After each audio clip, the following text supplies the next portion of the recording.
पुत्री, अरे पुत्री। हाँ? कैसे राजकुमार को कष्ट आए हैं? क्या? मेरा अनुज कहाँ है? अभी अभी द्वार पर उतरे हैं, किसी भी क्षण यहाँ आते होंगे। सच? हाँ। दीदी, दीदी, प्रणाम दीदी। आयुष्मान भव। बड़ा हर्ष हुआ तुम्हें देखकर। तुमने यहाँ आकर मेरी प्रसन्नता और बढ़ा दी। अभी अभी पुत्र भरत का विवाह संपन्न हुआ है, पर तुम अचानक यहाँ कैसे आ गए? दीदी, माताश्री और पिताश्री बहुत अस्वस्थ हैं। क्या? क्या हुआ उन्हें? मुझे बताओ। सारे वैद्य हार गए, पर उनकी अस्वस्थता का कारण नहीं जान पाए। केवल राज वैद्य का ये कहना है कि वे अपने पौत्र राजकुमार भरत को देखने के लिए व्याकुल हैं, और इसी व्याकुलता ने रोग का रूप ले लिया है।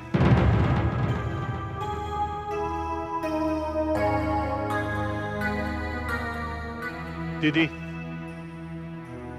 यदि आप भरत को कुछ दिनों के लिए मेरे साथ कैके भेज दें, तो माताश्री और पिताश्री स्वस्थ हो जाएंगे।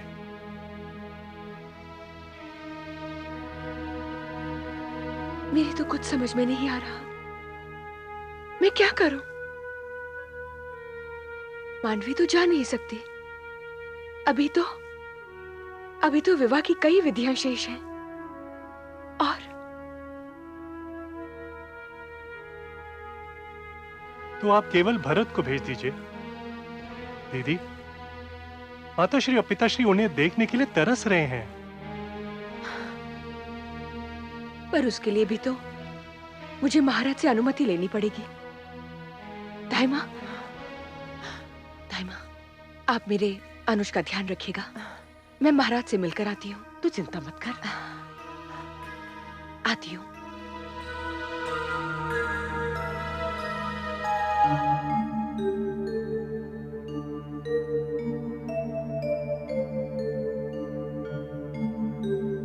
दीदी,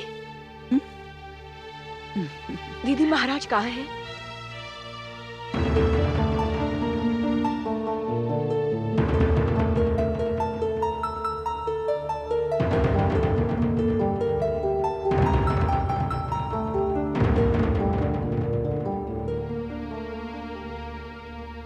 ये सदा पुष्प समान खिला मुख आज मुरझा ऐसा क्यों है?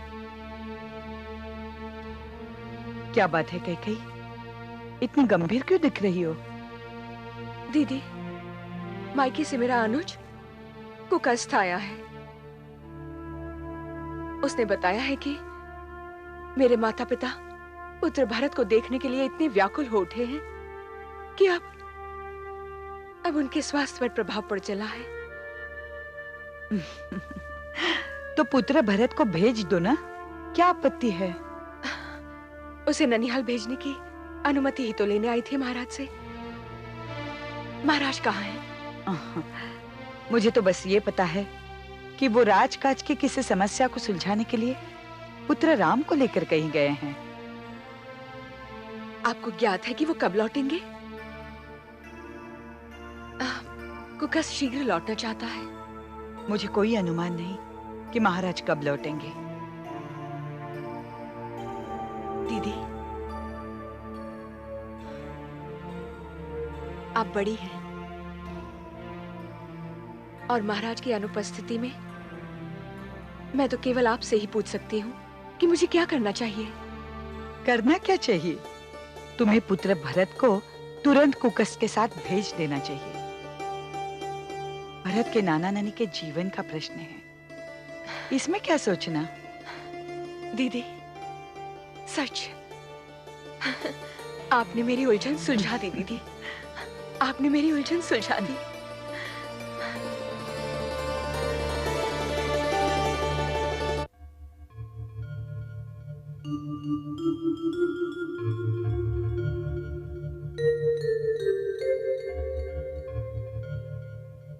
देवी, तो आपको ज्ञात हो गया कि मैं कैकेय प्रदेश जा रहा हूं। जी स्वामी, धायमा ने हमें बता दिया है।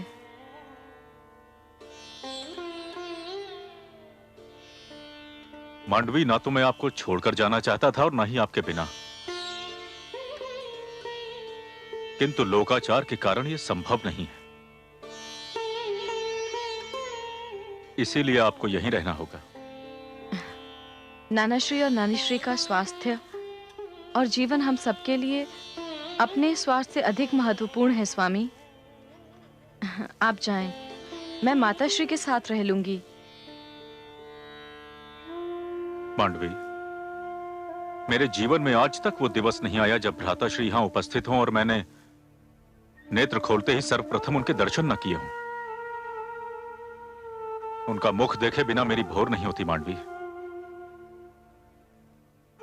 किंतु अब मैं जा रहा हूं, तो ये उत्तरदायित्व आपको निभाना होगा। प्रातःकाल नेत्र खोलते ही आपको भ्राताश्री के चरण स्पर्श करने होंगे। आपने इतना सुंदर आदेश दिया है जिसका पालन मेरे लिए सौभाग्य और सुखदायी है। स्वामी, मैं इसके पालन का वचन देती हूँ। एक बात और कहना चाहता हूं मांडवी। प्रयास कीजिएगा कि आपका अधिक से अधिक समय माताश्री के निकट व्यतीत हो, क्योंकि मैं नहीं चाहता कि धायमा उनके पास मंडराती रहें और सच्ची झूठी कहानियां सुनाती रहें। प्रारंभ से ही मुझे धायमा कुछ अच्छी नहीं लगी। कुछ भी हो स्वामी, पर धायमा का आपसे और माताश्री से जो स्नेह है वो संसार भर में ढूंढे से भी नहीं मिलेगा। मांडवी, आप फिर भी सतर्क रहिएगा।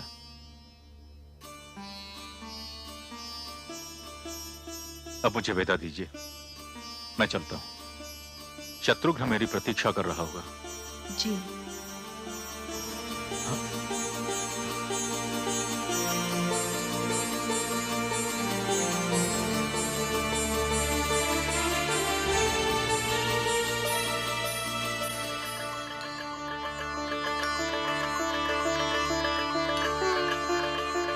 चिरंजीवी भव।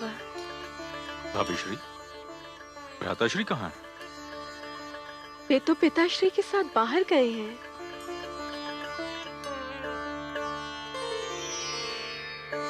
भाभीश्री, हमें कैकेय प्रदेश जाना है। नानाश्री अस्वस्थ हैं, उन्होंने हमें बुलवाया है। ईश्वर उन्हें शीघ्र स्वस्थ करे। किंतु भाभीश्री, भ्राताश्री की अनुमति के बिना तो हम नहीं जा सकते। किंतु वे तो न जाने कब लौटेंगे। तो ऐसी परिस्थिति में तो यह अनुमति आप ही प्रदान कर सकती भाभीश्री, क्योंकि यदि भ्राताश्री की अनुपस्थिति में हमें कोई आदेश दे सकता है तो वो आप हैं।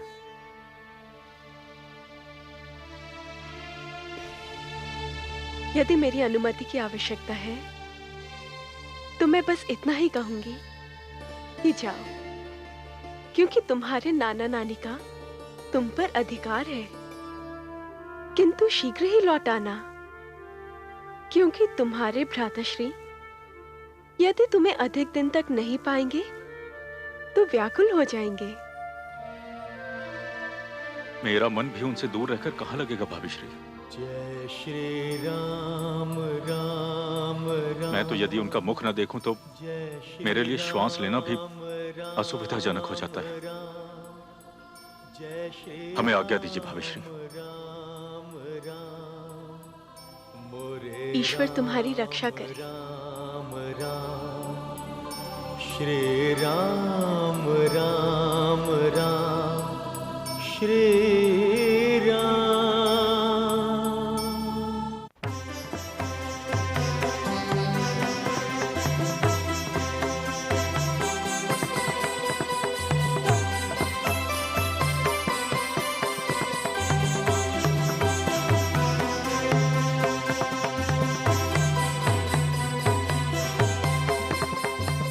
जनप्रतिनिधि सभा के आदरणीय सदस्यों, मैंने आज आप लोगों को यहां एक विशेष समस्या पर परामर्श देने के लिए कष्ट दिया है। एक राजा का यह परम धर्म होता है कि वो अपनी प्रजा को एक योग्य युवराज दे और एक ऐसा उत्तराधिकारी नियुक्त करे जो कि प्रजा का चहेता भी हो। बहुत सोच विचार के बाद मैंने यह निर्णय लिया है कि मेरे ज्येष्ठ पुत्र राजकुमार राम ही इस पद के योग्य हैं। मैं आप सबके विचार जानना चाहता हूं। क्या आप सब मेरे निर्णय से सहमत हैं? सहमत है, सहमत है, सहमत है, सहमत है, सहमत है, सहमत है, सहमत है, सहमत है, सहमत है, सहमत है। आदरणीय सभासदों, यदि आप महाराज से केवल इसीलिए सहमत हैं कि मैं उनका ज्येष्ठ पुत्र हूं और इसीलिए मुझे युवराज बनना चाहिए, तो मुझे खेद है कि मैं आप सबसे सहमत नहीं हूं। समुद्र अथाह होता है किंतु किसी की प्यास नहीं बुझा सकता। अशोक का वृक्ष सबसे ऊंचा होता है किंतु किसी को छाया प्रदान नहीं करता। आकाश भी विशाल होता है किंतु किसी घर की छत नहीं बन सकता। हे महापुरुषों, ज्येष्ठता योग्यता का स्थान तो नहीं ले सकती। ज्येष्ठता योग्यता का पर्याय कभी नहीं बन सकती।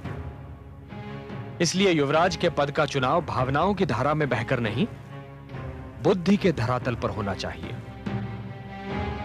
मैं युवराज केवल इसलिए बनूं कि मैं महाराज का ज्येष्ठ पुत्र हूं, यह आपका तर्क मुझे तनिक भी संतुष्ट नहीं कर रहा। आपने जो कहा वो केवल आप ही बोल सकते हैं, क्योंकि आप श्री राम हैं, आप मर्यादा पुरुषोत्तम हैं। यदि आप अनुमति दें तो आपसे कुछ प्रश्न करूं? आप मुझसे बड़े हैं, एक जनप्रतिनिधि हैं। आपको मेरी अनुमति की आवश्यकता नहीं है। आप तो मुझे उत्तर देने के लिए बाध्य कर सकते हैं।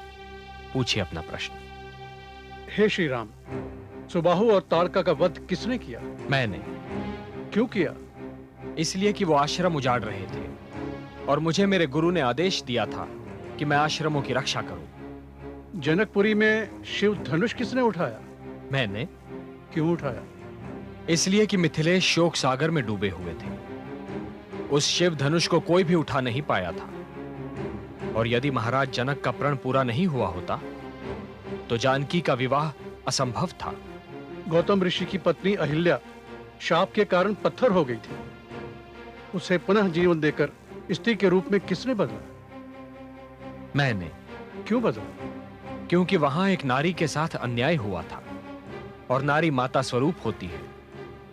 जो समाज माता स्वरूप नारी पर अत्याचार एवं अन्याय करता है वो कभी फल फूल नहीं सकता।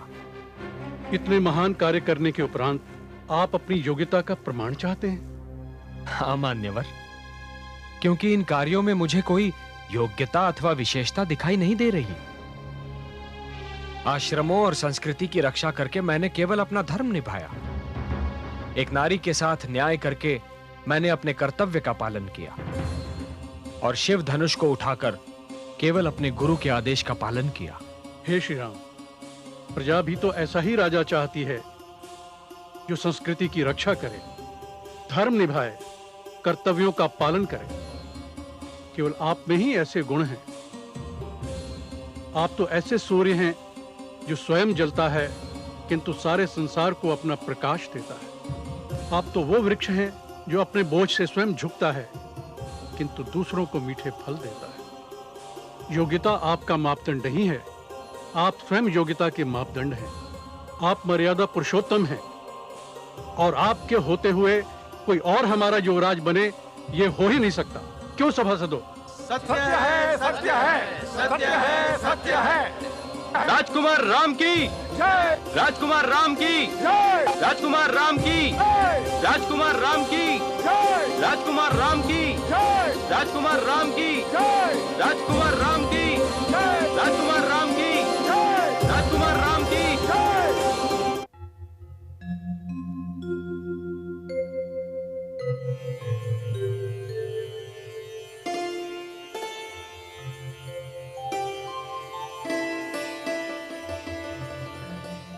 राजन, गुरुवर, यशस्वी भव। आपके मुख की दमक को देखकर ऐसा लगता है राजन, जैसे आपके मन की इच्छा पूर्ण हो गई हो। हाँ गुरुवर, आज मैं अत्यंत प्रसन्न हूं। राम को अपना उत्तराधिकारी बनाना मेरे जीवन की सबसे बड़ी इच्छा थी, जो ईश्वर पूरी कर रहे हैं। जनप्रतिनिधि सभा ने इस प्रस्ताव का एक स्वर में स्वागत किया है गुरुवर। बस अब आप एक शुभ मुहूर्त निकाल दें और स्वप्न को पूरा करें। राम को अयोध्या की प्रजा का समर्थन मिल गया। यह तो सचमुच बहुत ही शुभ समाचार है राजन। मैं कल प्रातः स्वयं जाकर राम को युवराज के पद ग्रहण संस्कार की सारी विधियां बता दूंगा। मैं ये शुभ समाचार महारानी कौशल्या को सुनाने के लिए व्याकुल हो रहा हूं गुरुवर। अब तो इस निर्णय को घोषित किया जा सकता है। सहर्ष राजन, महारानी को मेरी ओर से बधाई दीजिएगा। स्वस्ति।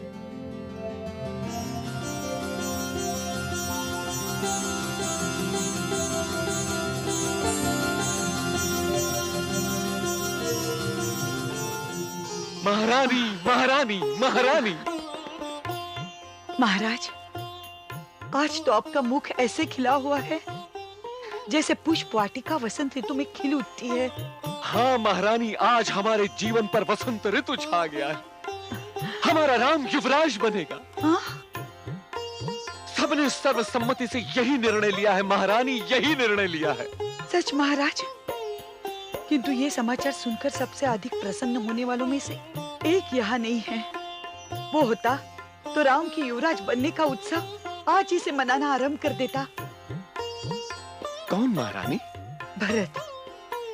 वो तो अपने अस्वस्थ नाना नानी को देखने आज ही कह गया है, किंतु कह यही है, वो तो ये समाचार सुनकर झूम उठेगी।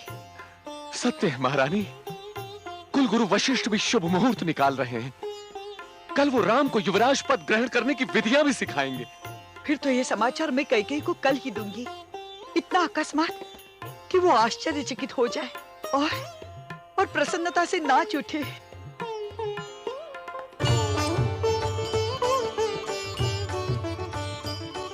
अखंड सौभाग्यवती भव। राम, तुम दोनों को साथ देखकर हर किसी का मन आनंद से विभोर हो उठेगा। तुम दोनों की जोड़ी संसार की आदर्शतम जोड़ी होगी, ये मेरा आशीर्वाद है। राम, मैं तुम्हें यह बताना चाहता था कि आज से एक पक्ष तक तुम्हें संन्यास संस्कार करना होगा। तो इसमें मुझे क्या करना होगा गुरुदेव? राम, तुम्हें निरंतर 15 दिन तक भोरमय सरयू के तट पर भगवान सूर्य की उपासना करनी होगी और निश्चित उपवास में मात्र एक समय का भोजन करना होगा। जैसी आपकी आज्ञा गुरुदेव। और जानकी, तुम्हें अपने पति का साथ देना होगा। गुरुवर, मैं अर्धांगिनी के समस्त कर्तव्यों का पालन करूंगी। और आप तो कुलगुरु हैं। कुलगुरु होने के नाते आप मुझे शिक्षा दीजिए कि युवराज की पत्नी की क्या मर्यादा है। अवश्य। मुझे यह जानकर प्रसन्नता हुई पुत्री कि विवाहिता होने पर भी तुम्हारे मन में शिक्षा प्राप्त करने की अभिलाषा है। शिक्षा तो हर आयु, हर अवस्था में ली जा सकती है। शिक्षा तो जीवन के अंतिम क्षण तक ली जानी चाहिए। बहुत सुंदर विचार है।